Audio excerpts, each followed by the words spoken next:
Chapter 8. Hemel Spectacular. Saturday was less busy for John, with the Village Horticultural Society show, a group of 4 cyclists wanting sponsors for their ride to Paris, and a football match in the afternoon. There were enough gaps between jobs to go into the office and download the day's photographs, as well as those from the day before. This pleased him because he wanted to empty his camera and to have a rest so as to be ready for the great event in the evening. He was still missing Susan a lot. He thought himself lucky that the day's jobs were fascinating enough to fully occupy his mind. He loved the flower show. He couldn't recall ever being to one before. There were row upon row of perfect daffodils in green conical metal vases on white paper-covered tables, bright green cabbages bigger than footballs, and sweet peas with huge petals too heavy for their stalks, in pastel shades of pink and blue. The picture seemed to leap into his camera with very little effort on his part. His best photographs were of the ancient and weathered old men carrying their parsnips almost a metre long and giant carrots with skins the same colour and texture as their owners. He wished Susan was with him to share the experience. Like people who yearn for a missing close relative, he seemed to see her everywhere. During the football in the afternoon he was so sure that he saw her in the crowd that at half-time he walked to where he thought she was sitting. Before he got up close to the woman in a white T-shirt with straight blonde hair like Susan's, he realised it was a mistake and changed his course to the tea hut. "What's the matter with me?" he thought. "I'm going to be with her in less than 24 hours, so why am I feeling so anxious?" His mobile phone went off during the very boring second half of the match, but it was just Dick East from the Gazette telling him that he was going himself to the Hemel Spectacular and would be on hand if John wanted any help. After nipping back to the flat for food and to shower and change into a smart suit, John lay on his bed and tried to phone Susan again, only to be met with the usual answer phone message. "Well, time to go. I'm going to have enough to think about for the next few hours. I had better forget all desires of the body and soul and concentrate on what I'm doing." He arrived at the Mammoth tent very early at 6 o'clock, an hour before the principal guests were due to arrive. Dick East met him straight away, looking uncomfortable in a smart dinner jacket and black bow tie. He was grinning amiably. "Hello," said John. "You're early." "So are you. I got the time wrong. What's your excuse?" "I always arrive early to things like this to size up the situation and plan what I'm going to do." "Ah, that's probably a good move on your part, because there is a bit of a snag. The great Zoldini's henchmen have said with great forcefulness that there is to be no photography during his act. So you won't be allowed inside the tent during any part of the performance, which is a bit of a shame, really, because I'm told it's going to be quite an amazing trick. That fenced-off area down the other end is the great Zoldini's territory. You can see his personal guerrillas standing round it to keep people away." John looked puzzled. "I wonder why he doesn't want any photographs." "Maybe he's worried that we might be able to see how it's done and publish pictures of his secret." "As if we would. Quite as if—" "What are you smiling at, anyway?" "Oh, it's just these occasions. They always end up as a farce, but then what would we do if we didn't have something to laugh at on a Saturday night? It should be rather fun. See you later." John examined his surroundings. It was a huge area with 30 tables set at a short distance from the performance area. These were meant to accommodate the dignitaries, their guests, and others who had paid for the more expensive tickets.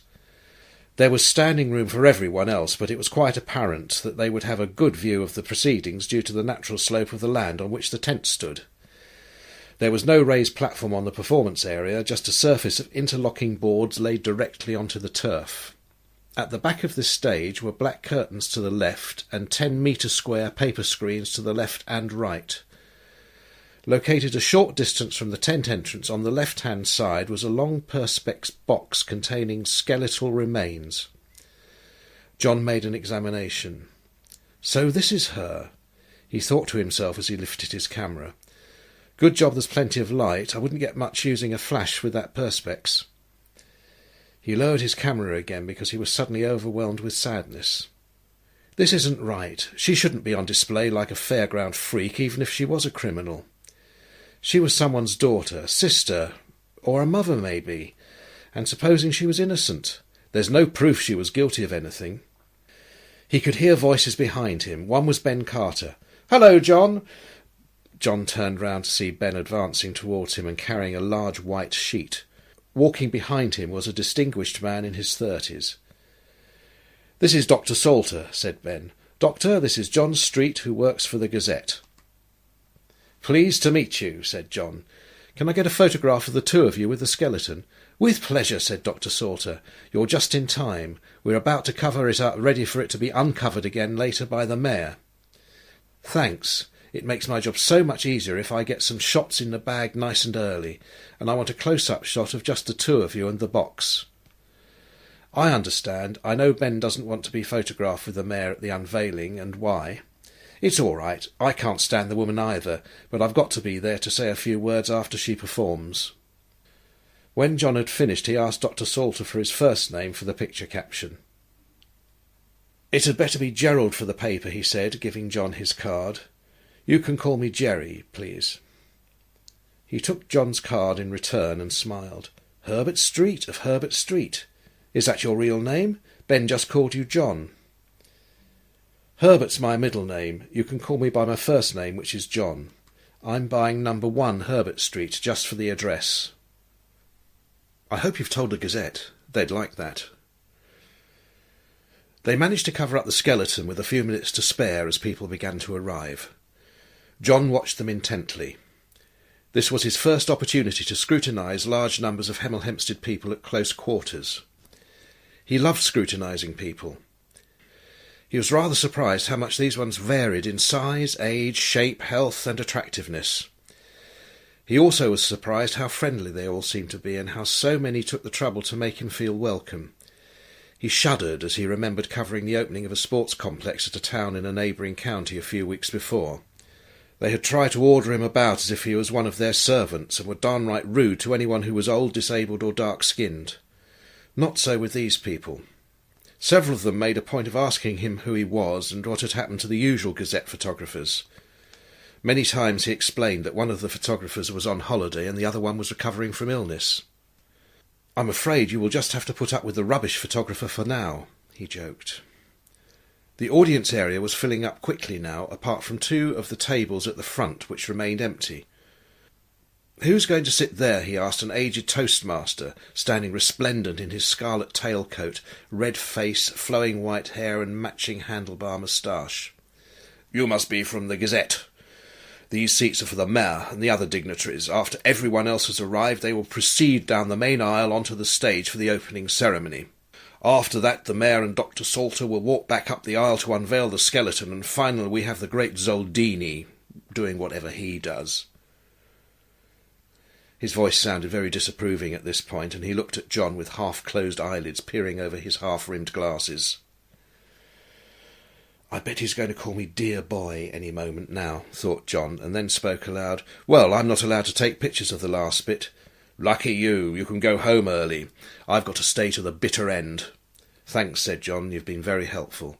"Not at all, dear boy, not at all. Always like to help a fellow sufferer." John wandered back up the aisle to the entrance to be ready for the procession to arrive.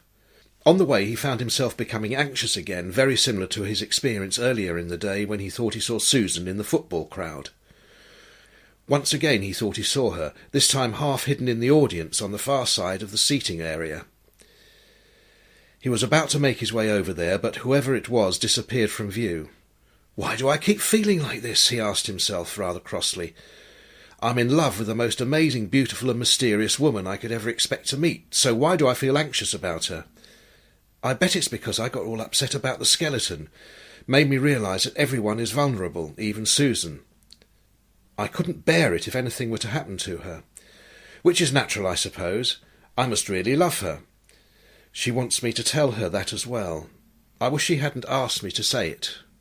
It's going to sound all rehearsed and unreal now. I should have said it first. She's going to get annoyed soon, I can tell. But what am I going to do? Buy roses and stuff and have an orchestra playing? I'd feel like a prat. I am being a prat now. Nothing is going to happen to her. Snap out of it, John Street, Herbert, or whatever my name is, and get on with the job in hand." "That's a good idea," laughed Dick East. John realised he had said the last sentence out loud. "Sorry, talking to myself again." It's okay, it's just as if you were thinking of snapping out of it. Now is just about the right moment. The toastmaster was standing right behind them. He rang a large red handbell, threw it to the ground and cupped his hands round his mouth. "My lords, ladies and gentlemen, please be upstanding for Her Worship the Mayor, Councillor Mrs. Daphne Malacott, and the parade." Powerful spotlights lit up the entrance. John looked for Susan again, but it was too dark to see anyone in the audience.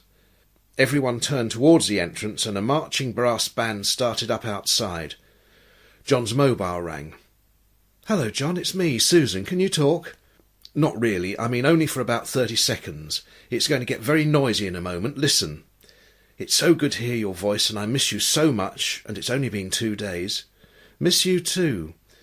You sound as if you're really busy." "I am a bit," shouted John as the brass band reached the entrance very noisily. "I'll see you in the morning." "OK. I didn't want you to think I'd forgotten you." Both their voices were drowned by the music. John swapped the phone for his camera just in time as the parade entered the tent onto the massive red carpet. His mood now swung from anxiety to a warm glow of happiness, and he wondered at what a few spoken words could do to his soul. He was now able to give his full attention to the scene unfolding before him. The band was closely followed by a score of majorettes who were showered with so much silver tape no one noticed how many battens they dropped. Then there were the clowns, some on 4-metre stilts, who dropped balloons and confetti on the crowd. After they had all passed right through the tent and out through the back of the stage, there was a moment of silence before the mace-bearer appeared, followed by the mayor in full regalia, various councillors and their guests. The mayor tottered with great difficulty down the red carpet on her high heels, accompanied by a deathly hush, until the toastmaster started clapping loudly. This encouraged enough polite applause from the front ranks of the audience to enable her and her guests to get to their seat without too much embarrassment. The applause was increased tenfold with the addition of loud cheering as the 52 members of the combined choir of Hemel Hempstead schools walked in carrying lighted candles. As soon as they were all inside, they stopped while everyone waited expectantly. Several of the younger choristers exchanged smiles and waves with parents, while the older ones stared straight ahead as if they had no knowledge of any living relative. 2 burly sixth-formers came to the front, knelt on one knee, and each put an arm round the other's shoulder. The young woman conductor, a music teacher from the largest school in the town, stepped forward, climbed to the top of this human podium and sat down. The boys stood up ready to march forward with their precious load, who was now facing the opposite direction towards her choir. She gingerly reached down and took her baton from the toastmaster. There was laughter and more cheering as the 2 boys pretended to stumble, which luckily the conductor also thought was funny. Then she held out her hands, palm downwards, to appeal for silence, and raised her baton as the 2 boys stood absolutely still. Silently she mouthed the words, "After 4. 1, 2, 3, 4, and the whole choir and human podium moved forward perfectly in step and in time with her baton. Even the candles kept in time and flickered to each swaying step the children made. All this mass movement of bodies occurred without a sound. Barely audible at first, then increasing in volume, the soothing sound of the humming chorus from Puccini's Madame Butterfly rose from the choir to fill the huge marquee with its sweet, haunting, wordless music. This caused many members of the audience, not all of them parents, to wipe tears from their eyes. Even the 2 cynical newspaper men were impressed. John must have taken 20 pictures before the whole procession passed him by. "I'm really enjoying this," he said to Dick. "I must be losing the plot, or someone has slipped a drug into my tea." As soon as all of the children had filed onto the performance area behind the mayor, the music faded away. The conductor and her dismantled human podium stood with the choir, and they all took a bow together in perfect unison to rapturous applause. Those that had seats then sat down as the toastmaster rang his bell again.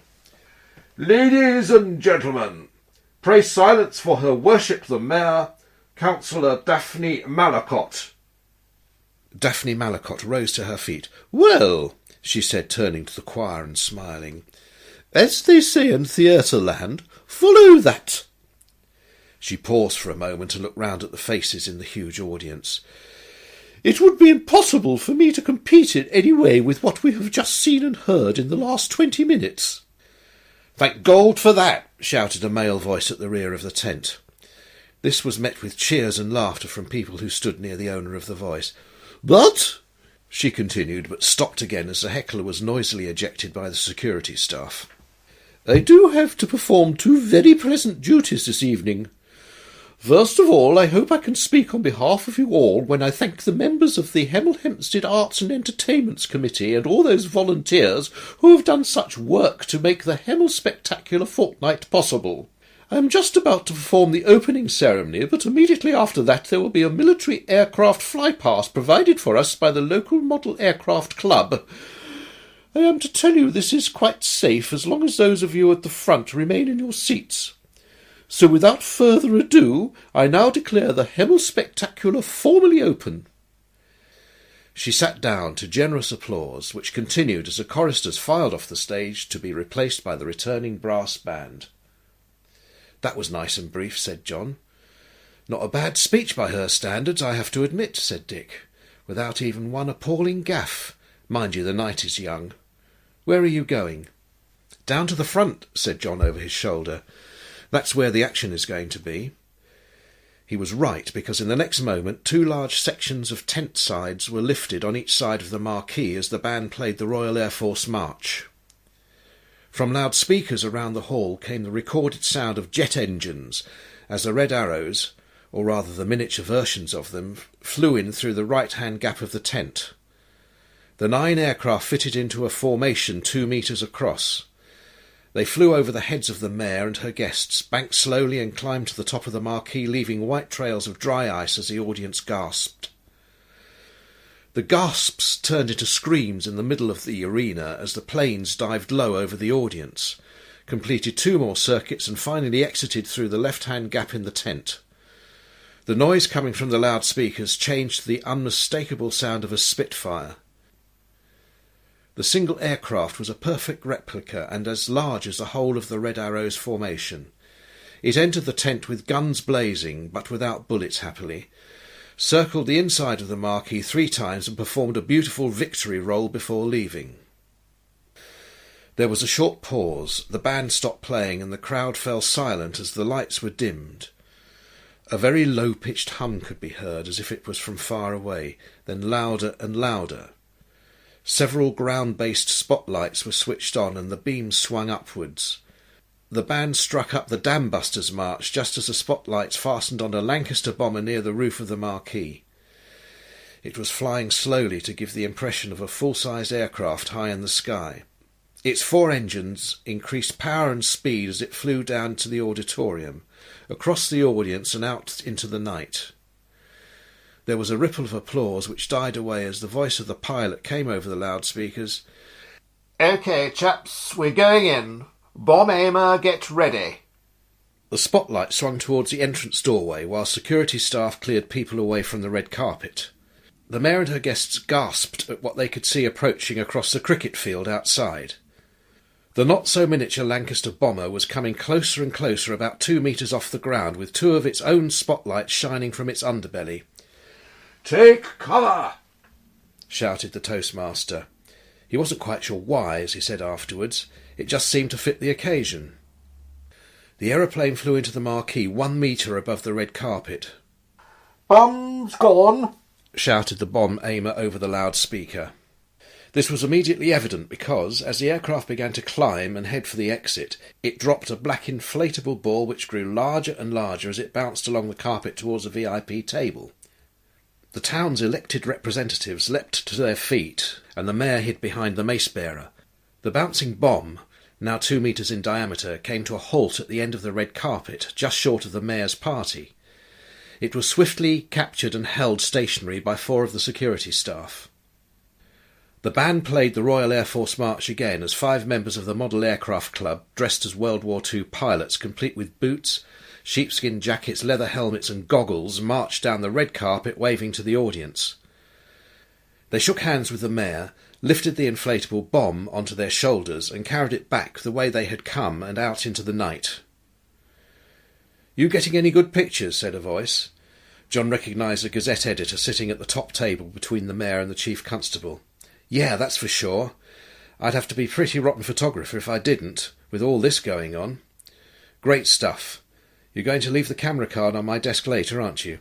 "Yes, of course. That won't be long, actually, because I'm forbidden to photograph the great Zoldini, apparently." "Oh, good. I can't stand magic acts. Would you give me a lift back to the office when you're ready? I left my car there." "No problem. I'll meet you on the red carpet." John was interrupted by another familiar voice speaking into the microphone near the covered skeleton. "Good evening, ladies and gentlemen. My name is Gerald Salter. I am the archaeologist in charge of the excavation of the site on Boxmoor where the highway robber James Snook was supposed to have been buried. Most of you know that the only human remains we have found so far are of a young woman. In a few minutes I shall be giving you the latest information we have on her, which I'm sure you will find fascinating. But first of all I would like to call upon the Mayor, Councillor Daphne Malacott, to do the unveiling." The band started up and provided jazz music for 4 vocalists giving a rendering of Dem Bones, Dem Dry Bones. As the Mayor approached, tottering along the carpet, she clicked her fingers in time to the music in a vain attempt to get the audience to join in, but with no success whatsoever. Acute and caustic embarrassment filled the air.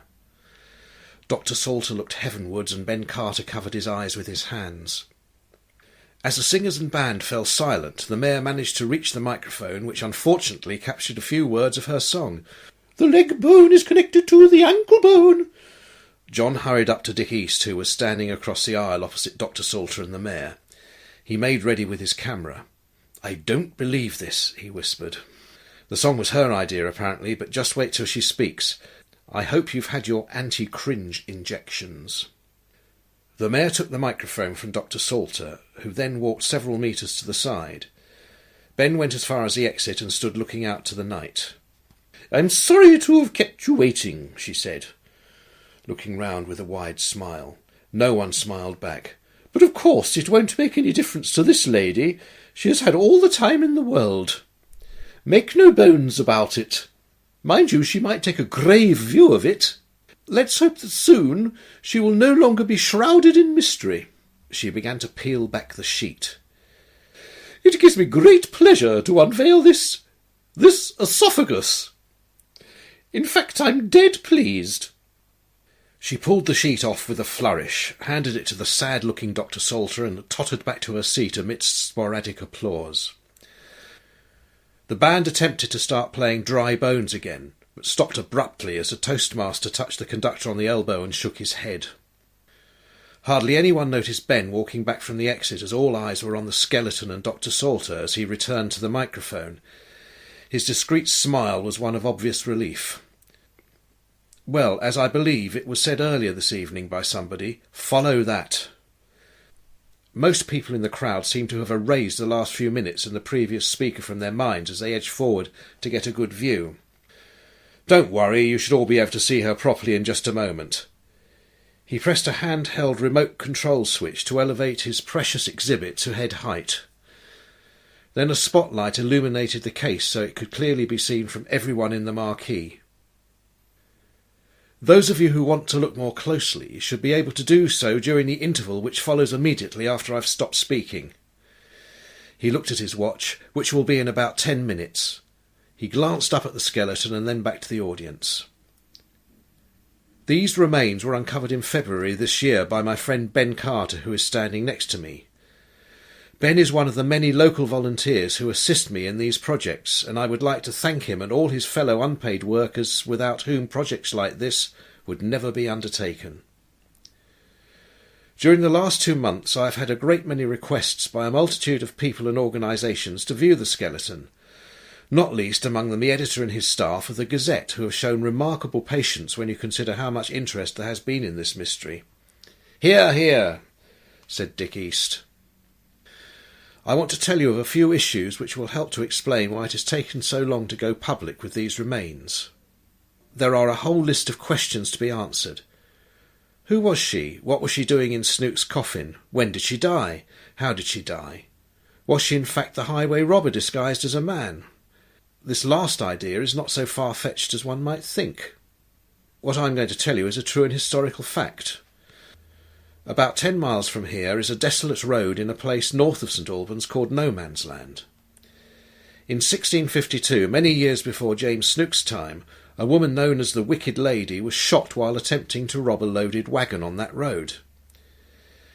She managed to ride the short distance to her home at Markyate Cell, where she died later of her wounds.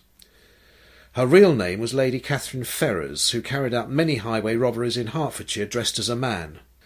I'm sorry to have to disappoint those amongst you who have vivid imaginations, but our mystery lady is very unlikely to have been Miss Snook, the highwaywoman.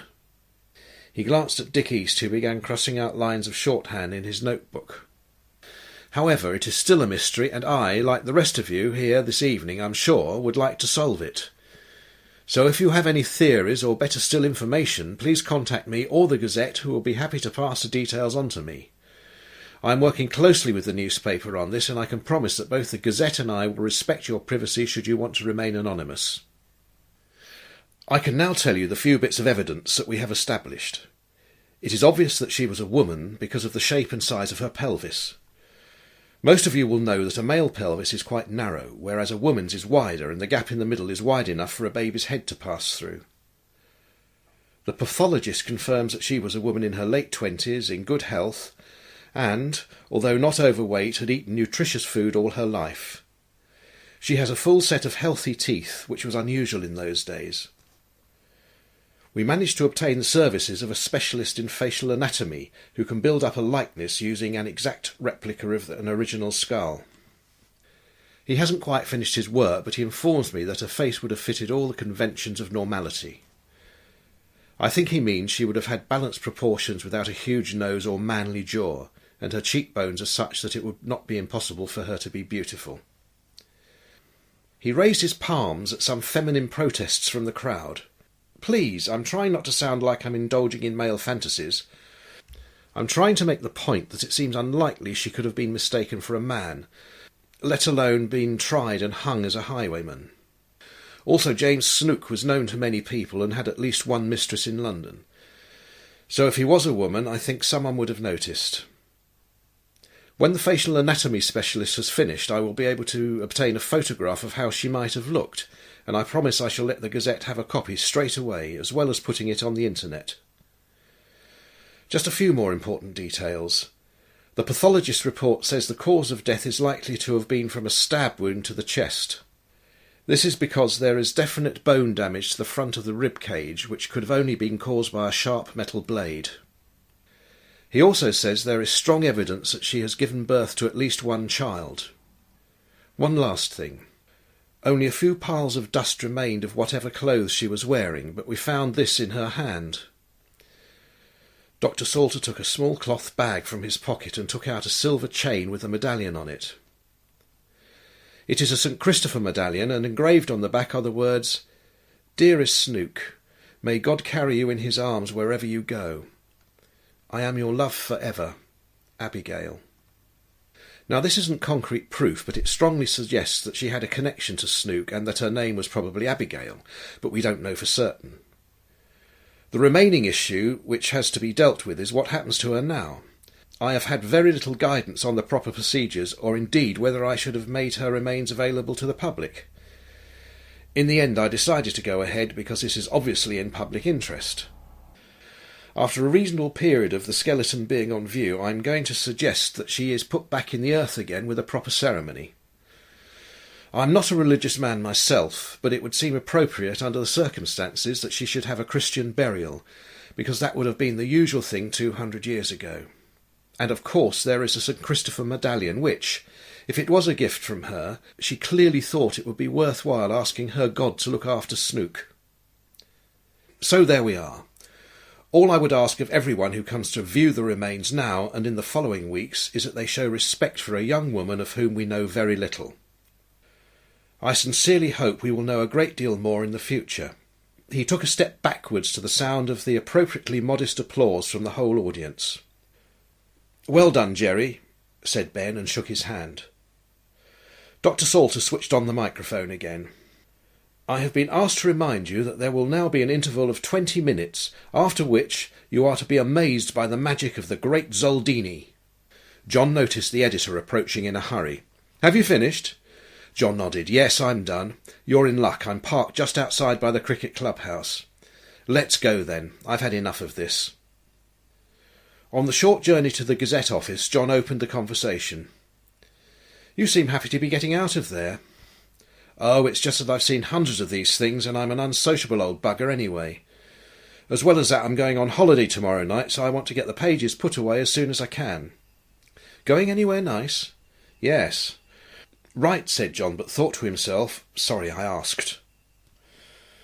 When they arrived at the Gazette office, the editor got out and took possession of John's camera card.